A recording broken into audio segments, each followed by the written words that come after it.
Hi there, Alex here at mixinglessons.com. In this video, I'm going to show you how to apply parallel compression on drums. So parallel compression is simply the process of having one version of your signal which is not compressed and blending that with another version of the same signal which is compressed. And with drums, this can be really useful. This can help us to create a very fat, full, big drum sound.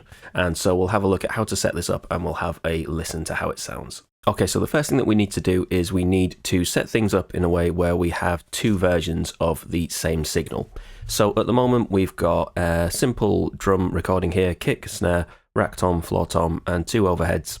And they are all routed to this auxiliary channel. So we can control the level of all of those drums on this auxiliary track. What we'll do is we will set up another auxiliary track.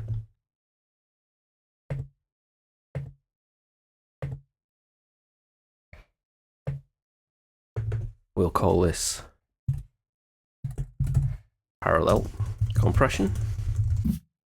And then there are various ways of getting to this point, but what we'll do is we will send each of these tracks to this new parallel compression track.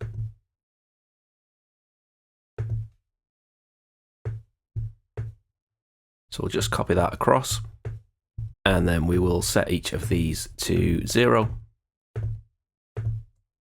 And so now what we have is we have all of the drums routed to this drum bus, and it's also simultaneously being sent to another bus track or aux track, which is where we are going to compress all of the drum tracks. And then we're going to blend these two tracks together, the uncompressed or the original version and then the compressed version. So first and foremost, let's just have a quick listen to what these drums sound like without any compression added. So we'll just listen to the original track, even though we haven't added any compression here yet. We'll just listen to this original track.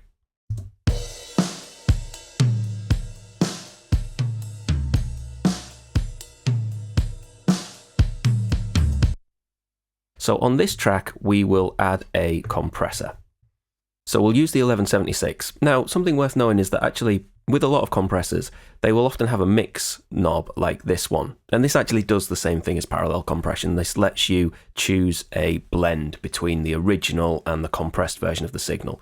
But I still like to set it up this way quite often because I think it gives you a little bit more control. And also this would be how you would set things up if you didn't have a plugin that gave you the option to mix the unprocessed and the processed signal together.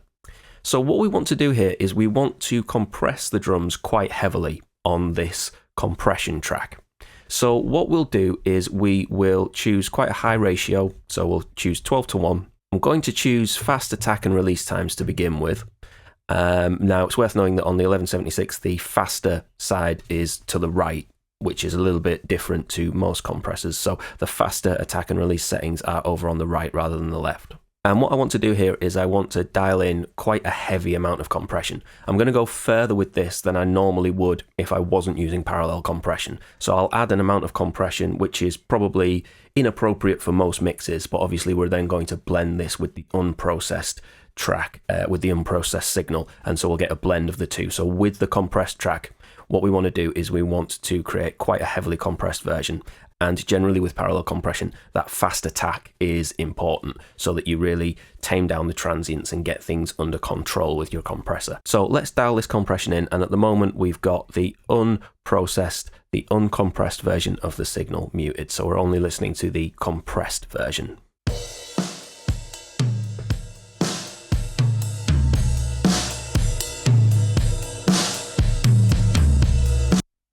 So you can hear there that that's quite a heavily compressed sound. It's more compression than you would generally apply if this was going to be the only track in your mix, the only drum track. Let's just make sure that we've got the signal coming out of the compressor roughly the same as the level that it's going into it so that we can make some fair comparisons between the two.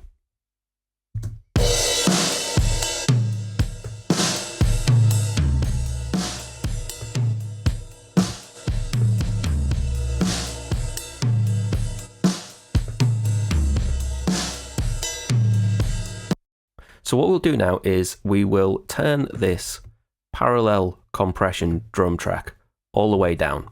And let's unmute that one. So neither are muted, both are going to be audible.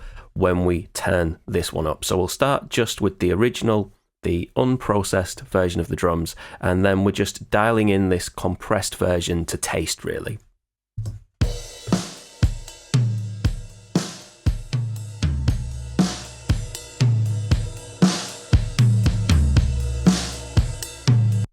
Okay, so that sounds like quite a nice blend of the two to me. So what we'll do now is we will play around with bypassing the plugin. And when I bypass the plugin, what you will be hearing is 2 copies of the exact same signal, the uncompressed version of the signal. And then when I turn the bypass off and I bring the plugin back in, you will be hearing the blend of the original drums and the compressed version of the drums. And let's see what difference that makes adding that compressed version of the signal in. So we'll start with the plugin turned off.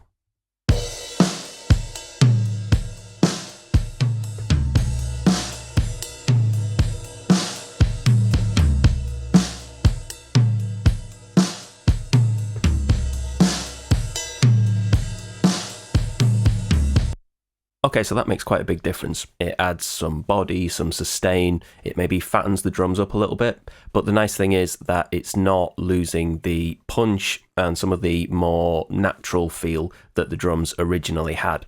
If we listen just to the compressed version of the signal once again, we'll probably hear that that's a bit too much, but blended together with the unprocessed version of the signal, it's quite a nice balance. So let's just listen to the compressed version.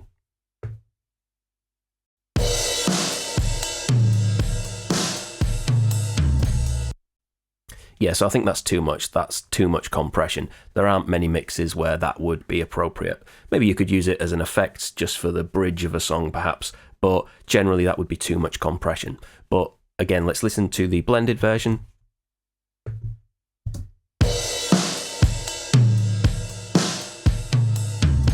It adds a little something to the drums, and then finally let's take that away once more and compare it to the original.